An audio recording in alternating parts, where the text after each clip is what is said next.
कैसे हैं दोस्तों? हम सब वजाहत मसूद की एक और किस्त के साथ आपके सामने हैं।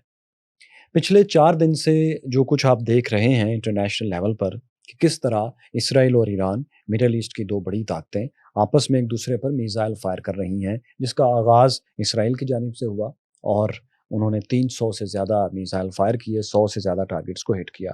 प्रिसिजन अटैक्स के साथ उन्होंने 20 के करीब साइंसदान और तकरीबन इतने ही उनके हाई ऑफिशियल्स को टारगेट किलिंग में हलाक किया। इस सब के बाद मिडल ईस्ट एक दफ़ा फिर उस जगह पर है जहाँ एक और बड़ा मुल्क किसी भी वक़्त कैओस का उसी तरह शिकार हो सकता है जैसे लिबिया, इराक और शाम हुए।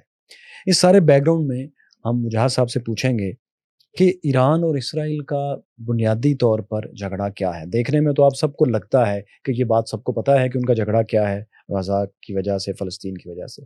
लेकिन इसमें बहुत से सवालात ऐसे हैं जिनकी डिटेल में हमें जाना चाहिए क्योंकि 79 से पहले भी ये झगड़ा था, लेकिन ईरान इस तरह इसमें इन्वॉल्व नहीं था। ये अरब का और इसराइल का आपस का एक इश्यू समझा जाता था। सर कैसे हैं आप? आपकी दुआ है, सब अच्छा है। सर लोग पसंद कर रहे हैं आपकी इस गुफ्तगू को, हम सब वजाहत मसूद के साथ। आप कमेंट्स देख रहे हैं लोगों के? हाँ, उनकी शफ़क़त है, मेहरबानी। सर आप बताइए कि इसराइल और ईरान का, इस मॉडर्न ईरान का झगड़ा फ़लस्तीन का है या कुछ और है? आपने 1979 का जिसे आम ज़ुबान में इनक़लाब ईरान कहा जाता है, उसका ज़िक्र किया। तो मैं आपसे ये अर्ज़ करूँ कि ईरान का मिडल ईस्ट के साथ जो तनाज़ुर है, वो 79 से शुरू नहीं हुआ। ये मशरिक़ी वुस्ता में बालादस्ती का मामला है। ईरान और सऊदी अरब दुनिया की तेल पैदा करने वाली कौमों में बहुत ऊपर आते हैं। आपको याद होगा कि फ़रवरी 1974 में पाकिस्तान में इस्लामी सरबराह कॉन्फ्रेंस हुई थी। एग्ज़ैक्टली। उसमें शाह ईरान नहीं आए थे। हुँ। नहीं आए थे ना? हाँ, नहीं आए थे। इसीलिए नहीं आए थे कि वो कॉन्फ्रेंस जो है, वो जिसे कहते हैं ना कि ऑस्पिसेस ज़ेरे एहतमाम शाह फैसल हो गई थी। हाँ, तो 79 वाला किस्सा सारा खर्चा उन्होंने उठाया था। पीछे चला गया ना थोड़ा सा, उससे भी पीछे जाया जा सकता है।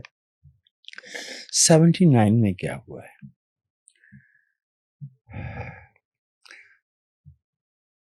ईरान में अवाम ने एक तवील लड़ाई लड़ी शाह ईरान के खिलाफ। बादशाहत थी, मुतलकुल अनान थी, जालिम थी, हजारों सियासी कैदी, अकूबत खाने, जो आमरीयतों में होता है। इस राह में जो सब पे गुजरती है वो गुजरी। यस। और ये लड़ाई लड़ी थी ओरिजिनली ईरान के तालीम याफ्ता बाशऊर तबके ने, जो रोशन ख्याल था, जो तरकीब पसंद था, जो कि हर मुल्क में अक़लियत में होती है। जी हाँ। ठीक है? ठीक। और जो मेरे जैसे जिसे हम मेन स्ट्रीट कहते हैं, आम लोग, अवाम जो होते हैं, ज़ाहिर है उनके पास ना उस सतह की मालूमात होती हैं, ना उस सतह का इल्म होता है, ना उस सतह की नताइज अख़ज़ करने की का विज़न होता है। नागुज़ीर सी बात है। तो ईरान का इनकलाब हाईजैक किया गया। ऐसे नाम गिनवाता चला जाऊं, मेहदी बाज़रगान, सादक कुतुबज़ादे, बनी सदर, वो तमाम लोग जो एक्टिव थे और मज़हब पसंद तबके से ताल्लुक़ नहीं रखते थे, या एलिमिनेट कर दिए गए या फरार हो गए, और जो शापसन थे, जो उस रजीम में कहना चाहिए कि मराज याफ्ता थे, तो मुल्क छोड़ के चले गए। हर आमरीत को जो अपने वजूद के लिए अपने अवाम की ताईद को जरूरी नहीं समझती हो, उसे अपने अवाम को अपने साथ वफादार रखने के लिए एक दुश्मन की जरूरत होती है। इब्तदाई तौर पे ईरान ने बरसा बरस शैतान बुजुर्ग, मर्ग अमेरिका, अभी भी कहते हैं ना, हो गया। उसी अमेरिका के साथ 1980 से 88 तक लड़ाई में, इराक के साथ लड़ाई में, तो कॉन्ट्रागेट स्कैंडल आपको मालूम है ना कि असला अमेरिकियों से लिया जा रहा था। सियासत और खास तौर पे आलमी सियासत एक बहुत पेचीदा खेल होता है। पॉलिसी और होती है, पोस्चर और होता है। इवन अफगानिस्तान में, इराक में और शाम में भी बहुत सी जगहों पर अमेरिका से ताउन लिया। सद्दाम को हटाने के लिए ताउन लिया, तालिबान के खिलाफ ताउन लिया। और एंड जिस वक्त अमेरिका दुनिया को ये बता रहा था कि उन्हें तालिबान कबूल नहीं है, 1995-96 से 2001 तक हर वर्ष एक बड़ी रकम जो है अमेरिका तालिबान को फराहम कर रहा था। मकासद थे खित्ते में उनके। ईरान ने मजहबी जज्बात को मद्देनजर रखते हुए, हालांकि मसलक ईरान में जो डोमिनेंट अक्सरियती मसलक है, उसकी तो बहुत बड़ी तादाद इजराइल में नहीं है, लेकिन दुनिया भर के मुसलमानों की एक खास मखासमत कह लीजिए, मुखालफत कह लीजिए, दुश्मनी कह लीजिए, नफरत कह लीजिए, वो तो इजराइल के साथ है।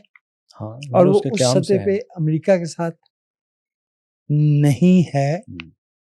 अमेरिका के साथ भी ज्यादातर है, जो वो इस वजह से है कि उसने इसराइल को कायम किया। इसराइल को अगरचे अमेरिकियों ने कायम नहीं किया, कायम रखा इस वक्त, खास तौर पर 1967 की वॉर के बाद।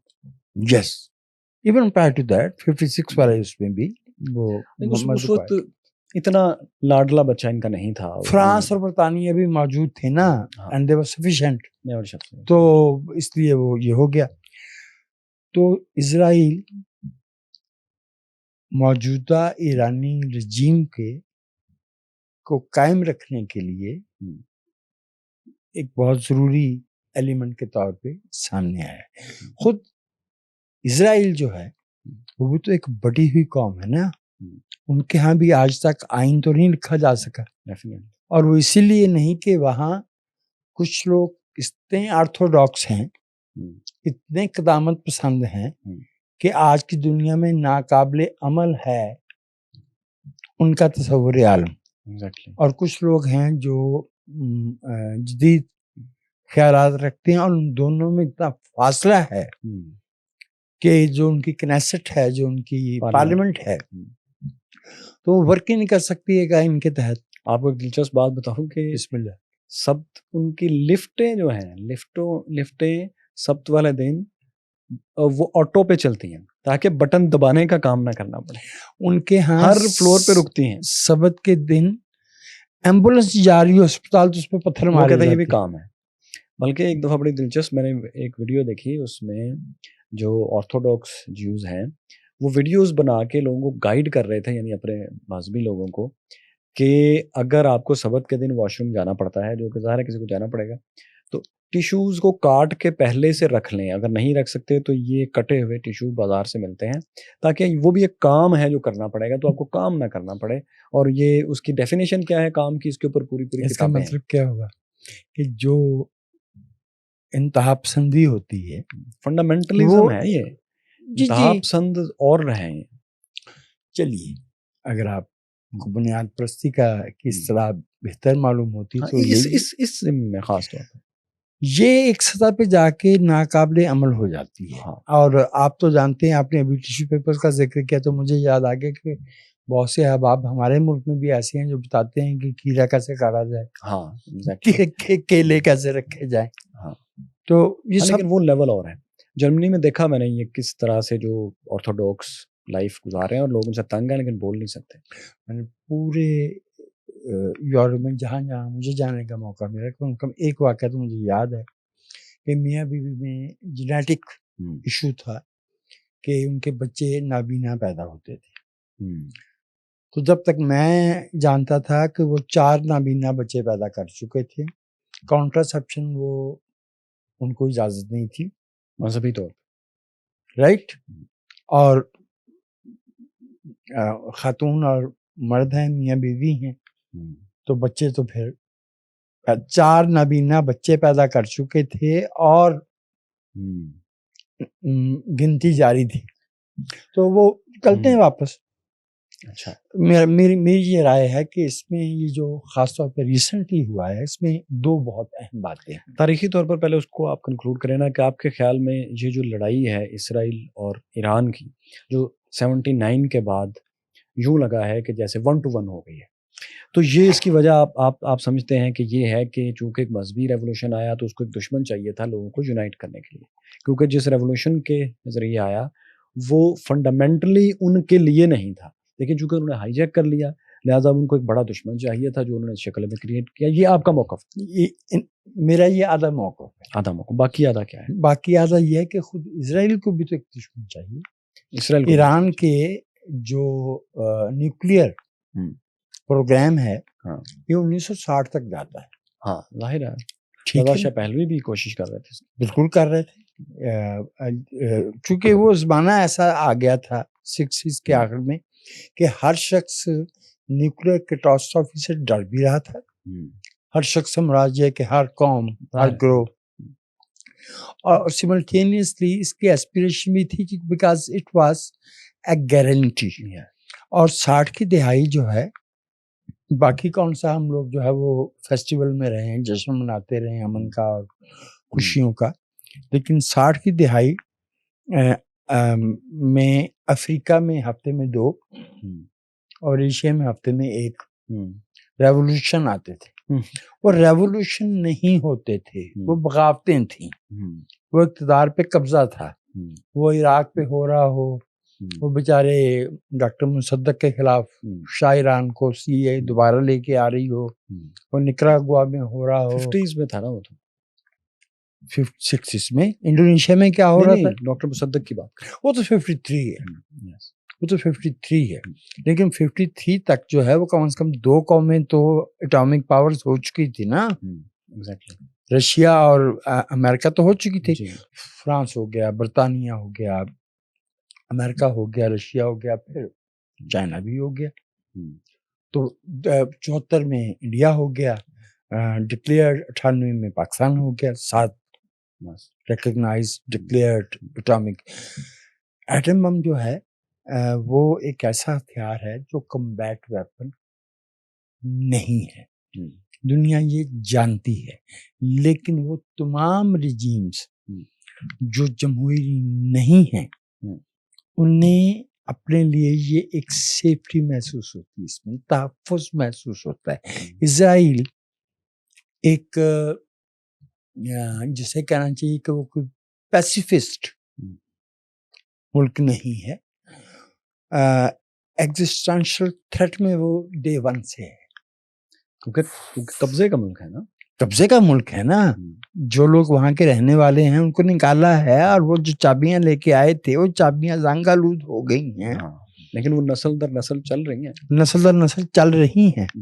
तो इज़राइल जो है वो ऐसा मुल्क नहीं है जिसे चैन की नींद जो है वो नसीब होती हो। तो अनडिक्लेयर्ड से न्यूक्लियर कैपेबिलिटी इज़राइल के पास, thanks to Lyndon B Johnson, better, right sir.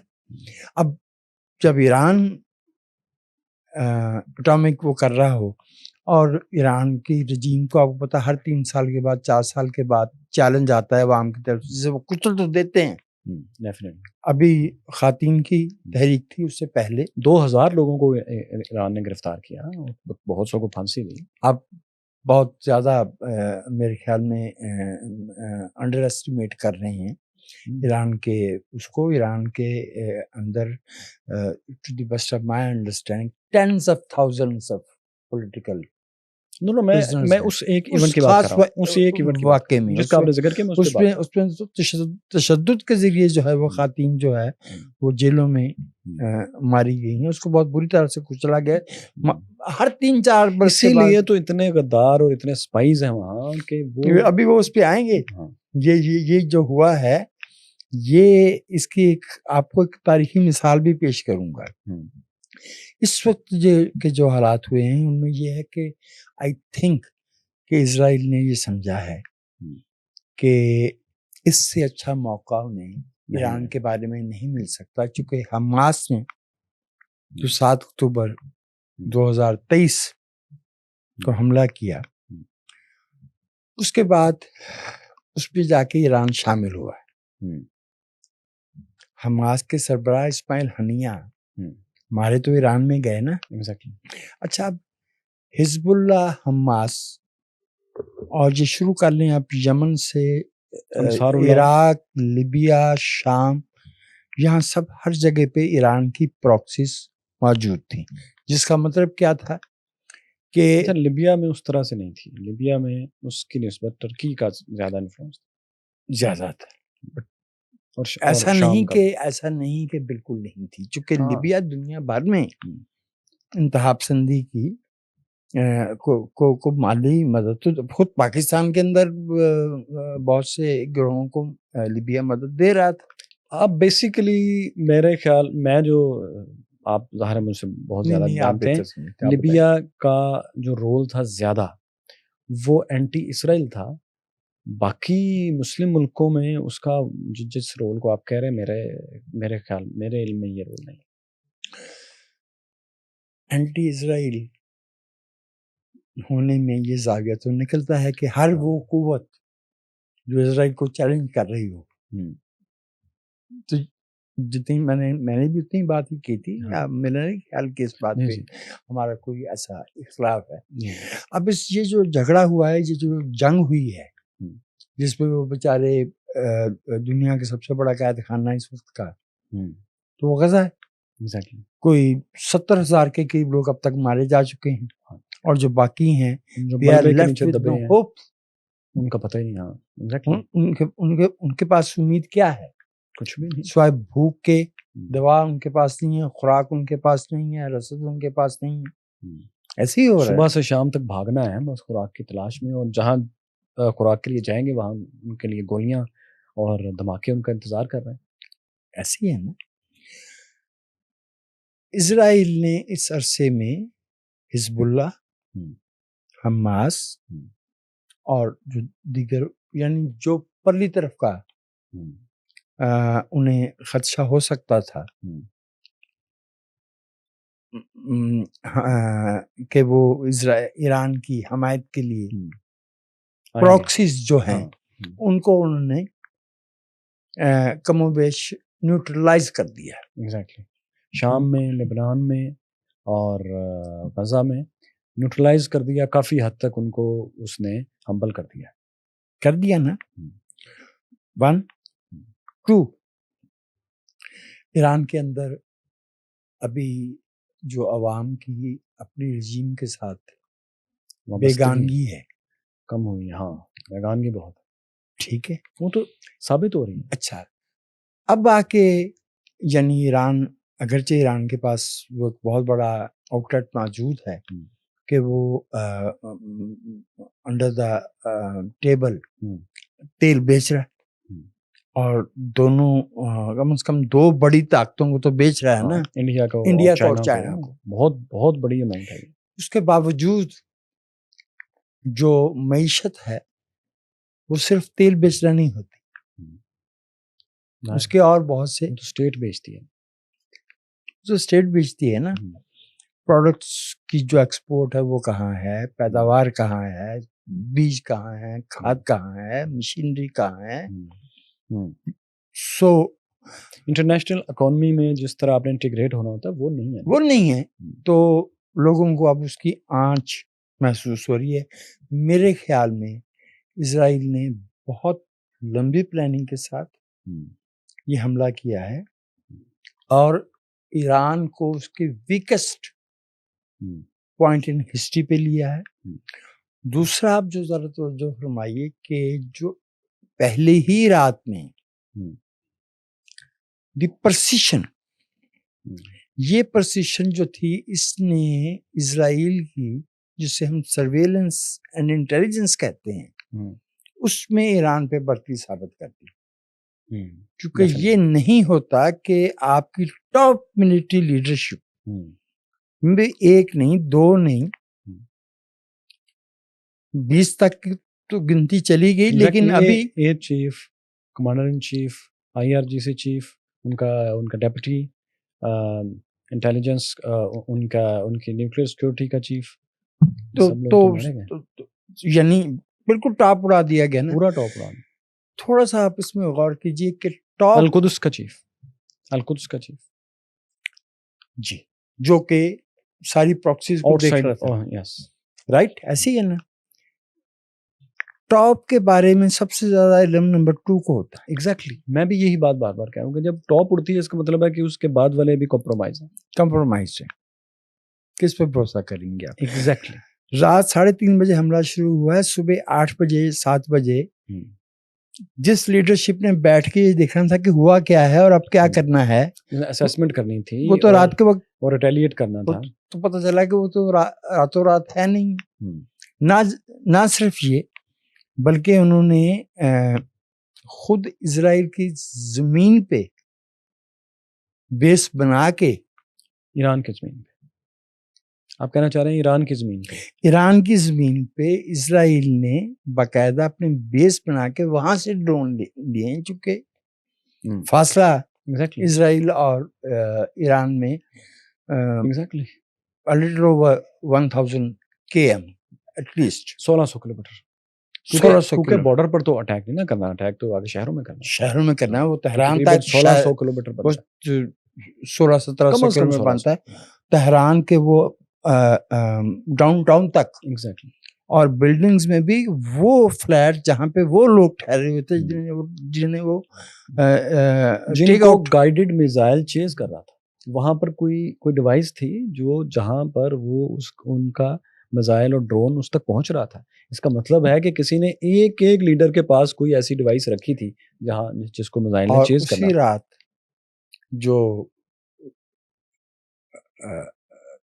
तंतास कहलाता है या कहाँ, इस्फहान के साथ जो है तब्रेज, नहीं तब्रेज नहीं है, तेहरान से साउथ में जो उनका सबसे बड़ा न्यूक्लियर नातंज में जो है उन्होंने अटैक किया। अच्छा, अभी जो इंटरनेशनल वो है ना एटॉमिक एनर्जी एजेंसी, IAEA, वो कह रही हैं कि हमने रेडिएशन में कोई फर्क नहीं देखा। इसका मतलब ये है कि वहाँ कोई न्यूक्लियर लीकेज नहीं फिलहाल आइडेंटिफाई नहीं हो सका, लेकिन इसका मतलब तो ये कि वो वहाँ तक पहुँचे हैं। और अगर वो एक दफे वहाँ पहुँच जाते हैं तो आप जनाब क्या कर लेंगे, मैक्सिमम 15 फुट का कंक्रीट का वो बना लेंगे। तो वो हथियार मौजूद है जो 15 फीट का कंक्रीट जो है इजी कट। तो जब एक दफे वो आइडेंटिफाई हो गया वो मुकाम, तो उसके बाद ऐसे हथियार मौजूद हैं जो कंक्रीट की तह जो है उसको चीरते हुए नीचे तक जा सकते, नीचे जाके एक्सप्लोड करते हैं। तो बंकर बस्टर्स जो होते हैं, फैसिलिटी जो बंकर बस्टर्स जो होते हैं, फैसिलिटी तो कॉम्प्रोमाइज हो गई ना। अब तक 3 न्यूक्लियर फैसिलिटीज ईरान की इतलात के मुताबिक टारगेट हुई हैं। उनके जो रॉकेट लॉन्चर थे जो हुए हैं, ज़ाहिर है उन्होंने भी जवाब देना था। However I have a feeling, जो कि आप मेरी सलाह करें अगर मैं गलत हूँ, मेरे ख्याल में पहले ही हमले में ईरान की जो मिलिट्री माइट है उसे इस हद तक जो है वो नुकसान पहुंचा दिया गया है कि कोई मुअस्सर जवाब देना फौरी तौर पे शायद ईरान के लिए मुमकिन ना हो। वन, और चूंकि इस सारे मामले से ये जो 10 मई को जो किस्सा हुआ है, सॉरी 10 जून को माजूर चाहता हूँ, उससे चंद रोज कबल 2 हफ्ते कबल यही इंटरनेशनल एटॉमिक एनर्जी एजेंसी के 19 ममालिक ने कहा कि ईरान जो है वो यूरेनियम की अफसोदगी में उस पॉइंट से बहुत आगे आ चुका है जितना सिविल मकासद के लिए दरकार है, और उन्होंने कहा कि छुपा रहा है वेपन ग्रेड यूरेनियम। अच्छा, वो तो ज़मानों पहले कर चुका और सबको पता है ना, पर दिस टाइम अराउंड डिक्लेरेशन ये है इजराइलीज का कि अब हम इस खदशे को या इस संदेशे को या इस थ्रेट को एलिमिनेट कर देंगे, whether they will be able to do it और नॉट, वो ये कर पाएंगे या नहीं। जंगों में इस तरह से पेशबीनी करना आसान नहीं होता। 22 फरवरी 2022 को किसी को अंदाजा नहीं था कि यूक्रेन इतने 3.25 साल जो है वो रशिया को रेजिस्ट कर लेगा। तो ये पेशबीनी करना तो मसला है। अच्छा, मुझे क्लियर है कि इस वक्त जो है वो इजराइल का के पास अपर हैंड आ गया है। हाँ, मुझे इसराइल की मिसाइल कैपेबिलिटी से ज़्यादा जो खदशा है कि वो ईरानी न्यूक्लियर साइट्स को कैसे तबाह करेंगे, मुझे लगता है वो ह्यूमन इंटेलिजेंस से और स्पाइंग से उसको ज़्यादा आसानी से शायद तबाह कर सकते हैं, जो उन्होंने कैपेबिलिटी शो कर दी है कि इतने ज़्यादा लोग ईरान में हमारे साथ हैं, पेनिट्रेशन के ज़रिए वो ज़्यादा आसानी से डिसमेंटल कर सकते हैं। मुझे यूँ लगता है, और अगर उन्होंने इस तरीके से कर लिया डिसमेंटल तो आयतुल्ला रजीम तो मेरे ख्याल ये उसका एंड होगा। मैं आपको एक मिसाल पेश करूं।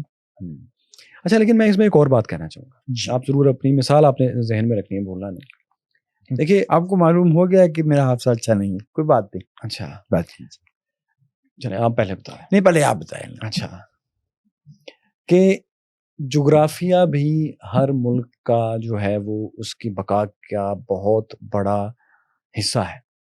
इसराइल की जो पॉपुलेटेड पट्टी है, जहाँ उसकी 90% आबादी है, हाइफा से लेके अशदूद तक, वो इतनी छोटी है और इतनी थोड़ी है कि वो एटॉमिक सलाहियत ख़त्म कर भी दे तो जो उसके बैलिस्टिक मिसाइल्स हैं वो 1-2 हज़ार अगर फायर करे और उसमें से चंद 100 लग जाएं तो इसराइल को एक बड़ा ऐसा लॉस पहुंच सकता है। टोटल पॉपुलेशन 95 लाख है। 95 लाख है, जिसमें से बेसिकली 60 लाख ही मौजूद होते हैं वहाँ। बाकी तो आपको पता है ड्यूल नेशनल बहुत बड़ी तादाद है और बहुत बड़ी तादाद अरबों की है, और नजीब डेजर्ट में बहुत से बदू अरब हैं। अच्छा, तो वो जो नुकसान पहुँचाएगा वो बहुत बड़ा होगा, एक बात। अच्छा, फिर सिर्फ यही बात नहीं है, एक दफ़ा किसी कौम को नुकसान पहुँचे वो दोबारा खड़ी हो सकती है, लेकिन किसी कौम की इनविंसिबिलिटी जो कि इसराइल की एक साबित हो गई थी 67 और 73 के बाद कि जो इनविंसिबल है, इनको तो हराया जा नहीं सकता, वो जब टूटती है तो फिर बिखर जाती है। तो वो उसका एक खदशा है, क्योंकि आप देखें मतलब इसराइल के पॉइंट ऑफ व्यू से बात कर रहा हूँ कि उनके लिए ये बहुत बड़ा नुकसान होगा, क्योंकि उनकी सारी उनकी पैदाइश से लेके आज तक उनका कायम रहना इस एक पॉइंट पर है, जिसको मैं कह रहा था ना कि ये उनका एक्जिस्टेंशियल थ्रेट है। एग्जैक्टली, कि वो दरअसल में उनकी वल्नरेबिलिटी की तरफ ही इशारा कर रहा था। तो वो अभी एक छोटा जोग्राफिया इंप्रेशन ये देते हैं कि इतने ताकतवर हैं कि आप हमें टच ही नहीं कर सकते, वो टूट जाए। आप देखें ना, यमन जैसा मुल्क तलवेव में और बिन गोरियान एयरपोर्ट पे जब चाहता है मिसाइल फायर कर देता है। तो ये है इसराइल के पॉइंट ऑफ व्यू से उनके लिए बहुत बड़ा खतरा। और मैं भी ये बात कई जगहों पर बात कर रहा हूँ कि ईरान को बेशक आप कितना भी नुकसान पहुंचा लें, लेकिन उसकी ये सलाहियत ना कि वो बहुत बड़ा है, उसका जोग्राफिया बहुत बड़ा है, और वो कौम एक तारीखी कौम है, वो जब आपको नुकसान पहुंचाएगी तो वो लंबी रेस का घोड़ा है। तो इसराइल लंबी रेस का घोड़ा नहीं है। दैट इज वाई इसराइल जो है पैरानॉइड है। हाँ, और वो रहेगा जब तक अपने करैक्टर को पॉलिटिकली चेंज नहीं करता। That remains to be seen. क्योंकि ये जो आप फरमा रहे हैं, of course this is ideal. मेरी हमदर्दियां जो हैं तो इंसानों के साथ है, जो वहाँ पे रहने वाले अरब हैं, एग्जैक्टली, वो उनकी ज़मीन है।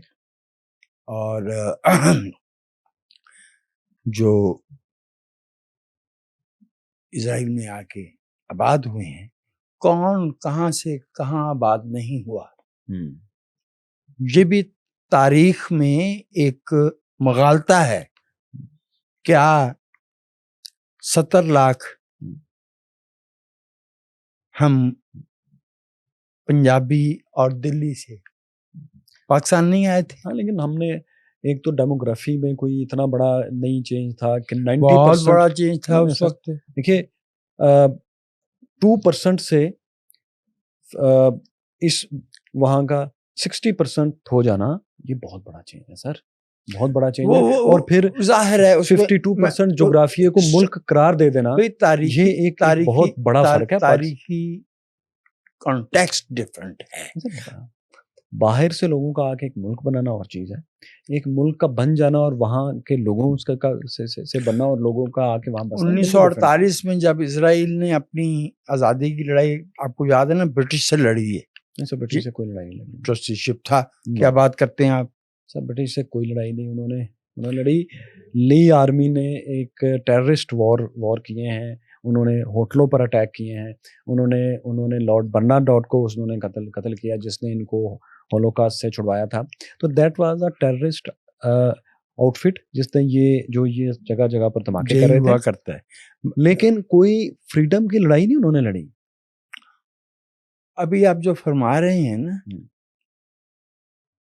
पॉइंट टू पॉइंट, युगांडा में, अल्जीरिया में, वियतनाम में और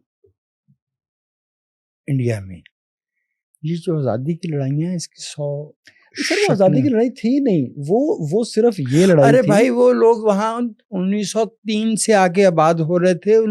सर वो ब्रिटेन में आई थी वहाँ। सर ब्रिटेन ने पाबंदी लगाना शुरू की थी कि हर साल इतने यहूदी दुनिया भर से आके फ़लस्तीन में आके जगह ले सकते हैं और रह सकते हैं, जिसके ऊपर फ़लस्तीनी बार बार एतराज़ कर रहे थे। पाबंदी नहीं, बार लगाई थी सर, यही एक लड़ाई थी। वो चाहते थे कि हम अनलिमिटेड आके फ़लस्तीन में आबाद होना चाहते हैं ताकि हम इस ज़मीन पर कब्जा कर सकें। वो जो एक पाबंदी थी कि इतने नंबर्स में हर साल आएंगे, जितने यहूदी अटैक कर रहे थे इन पर, ब्रिटिश पर, बल्कि यहाँ का वायसराय भी उन्होंने कत्ल किया, वो सिर्फ इस बात पर था। वो आज़ादी की लड़ाई कहाँ थी? आज़ादी की लड़ाई तो फ़लस्तीनियों ने लड़ी। अरबों के साथ जो फ़लस्तीनी नहीं भी थे, और ये भी आप जानते हैं कि तारीखी तौर पर जिसे हम फ़लस्तीन कहते चले आए हैं, उसका सबसे बड़ा हिस्सा तो आज जॉर्डन का पार्ट है। उस पर तो हमें एतराज़ नहीं है। हालांकि आपको पता है कि जॉर्डन में 1970 में वो हमारे यहाँ से गए हुए ब्रिगेडियर ज़ियाउल हक साहब ही थे ना, जिन्होंने उनको जॉर्डन से निकाला। और तरफ चली जाएगी। आप जो बात कर रहे थे उस पर,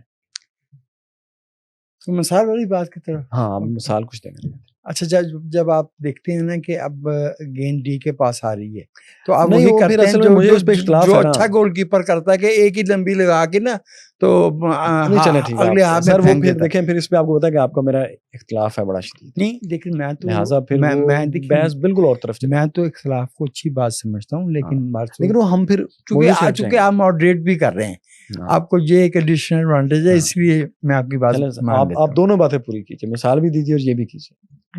अब ऐसे तो नहीं होता ना। अच्छा देखिए, हिटलर ने 22 जून 1941 को ऑपरेशन बारबरोसा शुरू किया, रशिया पे हमला किया। तो कैलकुलेशन उसकी भी यही थी कि वहाँ की आबादी, ख़ास तौर पे सेंट्रल एशियन स्टेट्स, यूक्रेन, 32 का फेमिन वहाँ से गुजरा था और कलेक्टिवाइजेशन हुई थी। वहाँ के लोग अपनी हुकूमत से इस कदर तंग हैं कि वो बगावत कर देंगे। हमें ज़रूरत न शायद पेश आए अपनी पूरी मिलिट्री माइट आजमाने की, और लोग आए भी लाखों की तादाद में, टू द पॉइंट कि जहाँ जर्मनों ने बाकायदा एक पूरी फौज खड़ी कर ली डिफेक्टर्स की, जो रशियन होते हुए जर्मन्स के साथ आ मिले थे, जो जेन्युइन डिसएग्रीमेंट रखते थे सोवियत आर्मी के साथ। Despite that Russia ultimately, geography की आपने बात की, तो जियोग्राफी ही वहां भी मैटर कर रही थी। 4000 किलोमीटर की जो सप्लाई लाइन है, उसे आप जगह जगह से तोड़ सकते हैं, आप उसको नहीं रख सकते। एग्जैक्टली मुझे खदशा है कि ईरान के अंदर भी ये जो कुछ हुआ है, ये इनसाइड जॉब के बगैर नहीं हो सकता। और आपको पता है कि इस तरह की इनसाइड जॉब बहुत देर तक चल भी नहीं सकती। इसका नतीजा ये है कि जो खतरा एग्जिस्टेंशियल इजराइल को है, इजराइल भी नहीं लंबी लड़ाई, वो भी ये चाहेगा कि जितनी जल्दी वो अपने हदफ हासिल करना चाहता है वो कर ले। इसी तरह से ईरान भी, आप फरमा रहे थे ना, उसकी जियोग्राफी का वसी होना, उसका 75 इसराइल ईरान के अंदर समा सकते हैं, इतना बड़ा है ईरान। ऐसी है ना, ये रकबे का मामला है। लेकिन रकबे का मामला और जो रियासती बंदोबस्त का मामला है, ये दो अलग अलग चीजें हैं। इसराइल के बारे में आप परसों ये नहीं कह सकते कि फॉर इजराइलीज वहां पर डेमोक्रेसी नहीं। फॉर जूस, मैंने इजराइलीज कहा, आपने जूस कह दिया, ठीक है, आपकी बात मान लेते हैं। क्योंकि वहां पर जो वहाँ का जो बेसिक लॉ है, उसकी फर्स्ट क्लॉज सेक्शन सी के मुताबिक, जिसकी आपको पता कि आइन तो है नहीं, उसके मुताबिक लॉ सिर्फ जूस बनाएंगे, और जूस की फिर उनकी डेफिनेशन है कि जिसको स्टेट जू समझेगी, और वो कानून बनाएंगे और वही कानून में तब्दीली करेंगे, वही इमिग्रेशन ले सकेंगे। ये और बात है कि मुझे इस पे हंसी इसलिए आ रही है कि जब हम यूरोप की यही 20वीं सदी की तारीख देखते हैं, तो कितनी शादियां थी जो क्रिश्चियन और जूस की थी, हजारों। और ये इस किस्म की हमाकतें दुनिया में बहुत सी कौमें किया करती हैं, जरा नहीं करती ये, लेकिन एट द मोमेंट ये क्वेश्चन नहीं है, एट द मोमेंट ये क्वेश्चन नहीं है। ये आपने डेमोक्रेसी की हाँ, डेमोक्रेटिक स्ट्रक्चर मौजूद है, हर 6 महीने वहाँ हुकूमत बदल जाती है, उसके बावजूद जो है अपार्थाइड काइंड ऑफ डेमोक्रेसी कह लें आप। हाँ, एथनोक्रेसी, अपार्थाइड तो है, अपार्थाइड एथनोक्रेसी, वो दुनिया में सिर्फ एक मुल्क पे नहीं है। हाँ, आई एग्री, हमारे सिस्टम में भी इस तरह के बहुत मसाइल हैं। मैंने नहीं कहा था, मैं कह रहा हूँ मुझे हम उसके खिलाफ बोलते हैं, कहना मैं भी चाहता था, ठीक करना चाहते हैं, कहना मैं भी चाहता था, लेकिन आप बाजी ले गए। सर, हमने आपसे सीखा, आप लेकिन वो ये इवन अनफॉर्चुनेटली इसकी कुछ सूरतें हिंदुस्तान में भी नजर आना शुरू हो गई, बल्कि आ चुकी हैं। ये बेहतर हो रहे हैं, वहाँ ये मसला ज्यादा उठ रहा है। हम बोकस बैठे हैं, और हमें पता है कि इसके असरात क्या होते हैं। उन्होंने तो अभी शुरू किया है ना, उनका तो अभी चाव ताजा है ना, उनके तो अभी हमने भी जब दश्ते गुर्बत में कदम रखा था, दूर तक यादें वतन आई थी समझाने को। हम जब बादे वतन समझाने आती है, तो उस वक्त सुनी अनसुनी करना इंसानी फितरत है। कमिंग बैक, दोनों चाहेंगे कि ईरान भी और इजराइल भी कि अपने जो भी उनके अहदाफ हैं, ज़ाहिर है ईरान को जो है वो अपना दफा भी करना है, जो नुकसान हुआ है वो भी देखना है, और इंटरनेशनल अपनी जो अलाइनमेंट है वो भी देखनी है, और अपनी आवाम के नज़र में अपनी थोड़ी सी लेजिटिमेसी भी रखनी है कि हम इस काबिल हैं कि आपको बचा सकें। और ये उनको बहुत बड़ा धचका पहुंचा है कि उनकी सफ़े अव्वल की आर्म्ड फोर्सेस की पूरी कमांड उड़ गई है। बहुत बड़ा उनके जो है वो बेहतरीन जो वेपन्स थे वो उड़ गए हैं। बेहतरीन वेपन उनके नहीं उड़े, वो सेफ हैं, डिफेंसेस उनके उड़े हैं, इसमें कोई शक नहीं, लेकिन जो रिटेलिएशन का बड़ा उनका मैस और मेन उनके वेपन्स हैं वो इंटैक्ट है। लेट्स सी कि वो अच्छा इसी से खतरा ज़ाहिर कि इजराइल को होगा कि भाई उनका तो थोड़ा सा हिस्सा भी अगर हम पे आ गिरा एग्जैक्टली, तो यही वी आर तो नो उसका मोर। खदशा है, उसको यही तो खतरा है। तो ये इसी से पैरानॉय पैदा होता है। ये इसी से पैरानॉय पैदा होता है ना, इसी से एक एंग्जाइटी पैदा होती है कि यार वो उनका हम पे थोड़ा सा भी आ गिरे तो we are no more. Let's see. और वैसे भी सर कोई मुल्क, वो कोई मुल्क है जिसको दिन में कई दफा बेसमेंट में जाना पड़ता हो? मतलब ये अजीब सी सिचुएशन है ना। आप फैसल बड़ा है कि ये इंसानी तारीख में ये जो कई दफे शेल्टर में जाना है ना, सबसे पहली मेट्रो लंदन में बनी थी, फिर मॉस्को में, और तब किसी को मालूम नहीं था कि ये मेट्रो ही शेल्टर में बदल जाएगी। पूरी शेल्टर की लाइफ जो है उसकी अपनी एक कल्चर इवॉल्व हो गया था। कौमें इस तरह के मराहल से गुजरा करती हैं। ये मैं आपसे अर्ज कर दूं कि जो परे बैठा हुआ बंदा होता है उसकी तफहीम जंग की और होती है, जो in the thick of the war होता है उसकी तफहीम और होती है, और उसमें सर्वाइवल के जो तरीके निकाले जाते हैं, जिस तरह से उसके साथ निपटा जाता है। Eight the moment I believe के देखिए ये जो 57 मुस्लिम मेजॉरिटी कंट्रीज है ना, मुझे माफ कर दीजिएगा मैं जुमला दोहरा रहा हूँ, भले इल्ज़ाम इसका दोबारा मेरे पे ही आ जाए, लेकिन रहा जिसको वर्दी ने था 0+0, ये 0+0 इसलिए कि सिरे से ये नेशन स्टेट्स जरूर हैं, मुस्लिम मेजॉरिटी जरूर हैं, लेकिन इन्हें एक अकाई समझना नहीं। एक अकाई कहाँ है? नहीं है ही नहीं। no दुनिया में कोई बड़ा रिलीजन एक इकाई नहीं है, नहीं होता। बहुत छोटी माइनॉरिटी एथनिसिटीज जो होती हैं वो इकाई बन सकती हैं। 2 बिलियन की पॉपुलेशन कैसे एक इकाई बन सकती है? यस, आप ठीक फरमा रहे हैं। ये इसी पे मैं और जब वो बिखरी हुई भी इसमें लेट्स सी के security council despite the ever present threat of American veto, क्योंकि ट्रम्प साहब जैसे कि आप जानते हैं एक बहुत ही अक्लमंद आदमी हैं। बाइडेन साहब भी ऐसे थे। हाँ, बाइडेन साहब was on the side of passivity. वो उनकी अक्लमंदी पैसिविटी में थी, इनकी अक्लमंदी एग्रेशन में है, तो दोनों में थोड़ा सा फर्क तो है। रस्सी के कहाँ तक ये चीजें जाती हैं, और ख़ास तौर पे जो अमेरिका ने मुआहदे किए हैं कतर के साथ, यूएई के साथ, सऊदी अरब के साथ, वो बगैर वेटेज के नहीं हो सकते। I think it's a little over 2000 billion.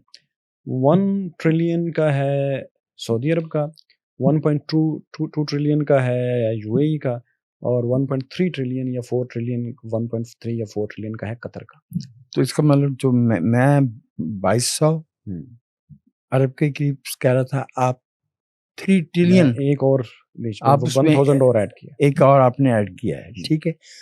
इतनी बड़ी इन्वेस्टमेंट जो है, it gives these Arab countries a huge weightage exactly into the policy making। ठीक है, इजराइल तो लेने वालों में से है ना इस वक्त भी, exactly अमेरिका से देने वालों में से तो नहीं है, तो देने वाले तो ये हैं। तो इसलिए let's hope that sanity prevails, और जो खदशा है वो वहां तक सूरत नहीं जाए न्यूक्लियर कॉन्फ्लिक्ट तक, बल्कि मैं तो कहता हूँ कि जो बैलिस्टिक मिसाइल्स हैं वहां तक भी सूरत नहीं जानी चाहिए, क्योंकि at the end of the day जो कौमों में अमन है वही मामूलात जिंदगी की, वही खुशहाली की, वही खुशियों की जमानत देता है। जंगें होती हैं और कौमों को लड़ना भी पड़ती हैं, अपना दफा भी करना पड़ता है, लेकिन जंग मामूल नहीं हो सकता। इंसान देखें कितना खूबसूरत होता है अगर किसी ऐसी महफिल में हो जहाँ कोई किसी को ये ना जानता हो कि ये कौन है। वो जो जैसे जॉन रॉल्स की फ़िलॉसफ़ी के एक एंगल पर आपने थीसिस भी किया, एतराज़ किया उस पे।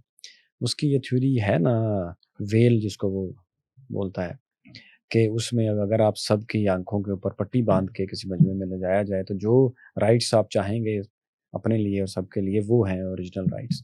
तो मैंने ये देखा है कि अगर लोगों को ये पता ना हो कि आपका रंग क्या है, आपका मज़हब क्या है, आप किस मुल्क से आए हैं, तो सारे लोग बहुत खूबसूरत होते हैं।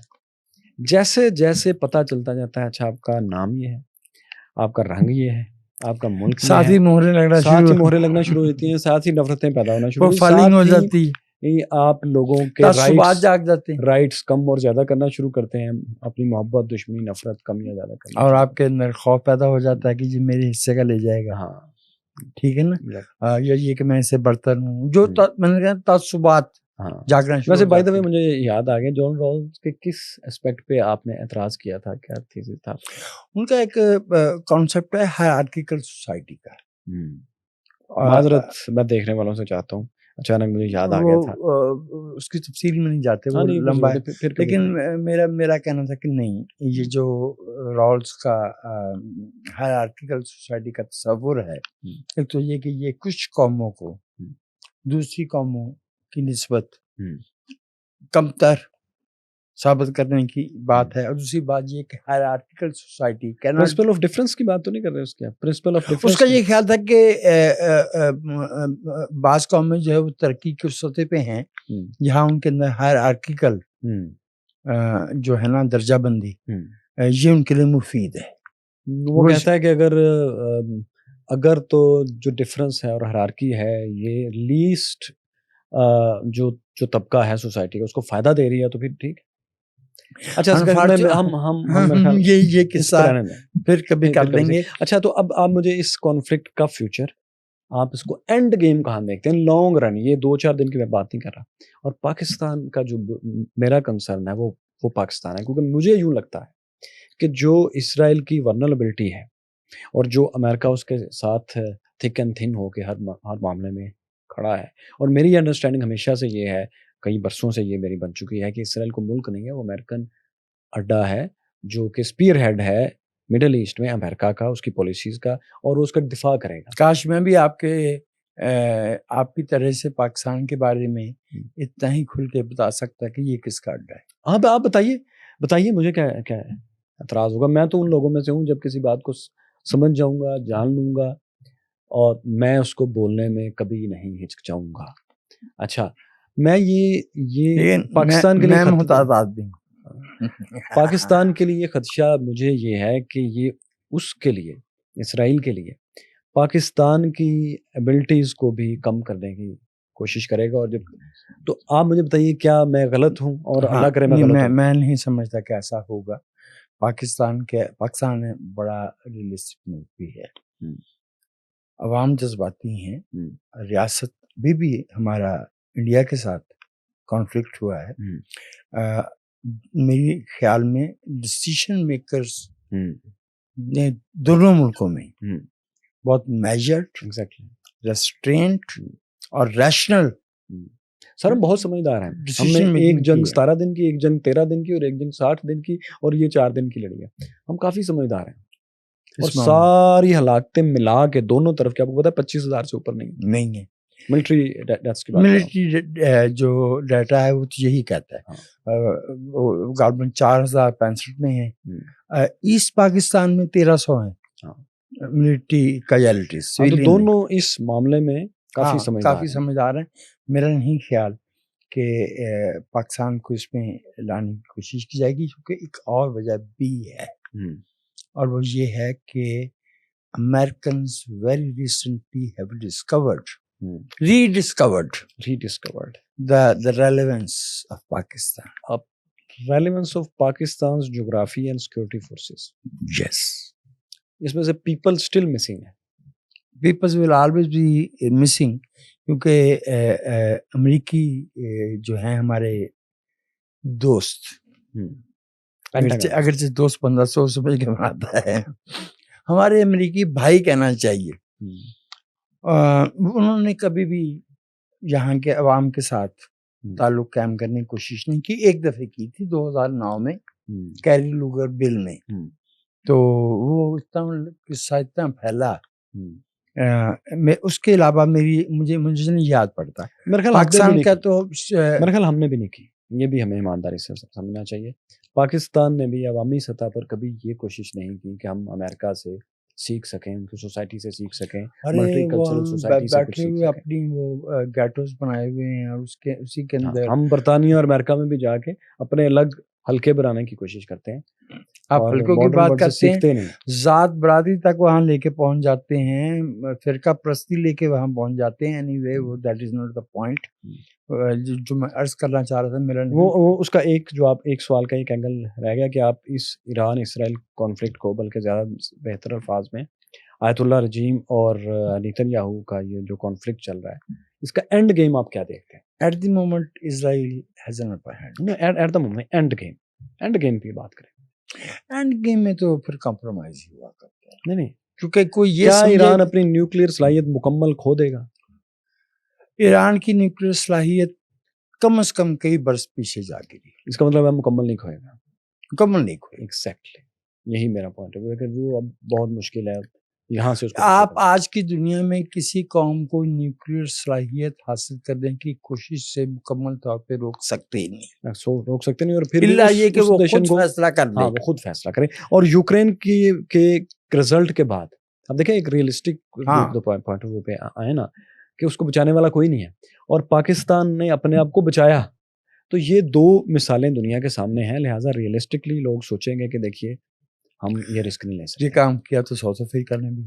हाँ, अब उसका नतीजा और निकले। अब यूक्रेन की बदकिस्मती की उसका हमसाया रशिया। हाँ, चलिए सर, बहुत शुक्रिया। बहुत शुक्रिया। बड़ी दोस्तों, हमने काफ़ी लंबी बात की। सर, आप कुछ कहने लगे थे? नहीं, मैं आपका शुक्रिया ही अदा करना चाह रहा था, अगर आप इजाज़त देते। ओके, सर, शुक्रिया कबूल आपका, और हमारी तरफ से भी शुक्रिया। दोस्तों, आपका भी शुक्रिया, आपने तवील गुफ्तगू सुनी। कुछ गुफ्तगू शायद थोड़ी बहुत बेरब्त हुई हो, लेकिन हम अपने मौजू पर बहुत मजबूती से जमे रहे और हमने आपको बताया कि हिस्ट्री क्या है इस कॉन्फ्लिक्ट की और इसका मुमकिना फ्यूचर क्या हो सकता है।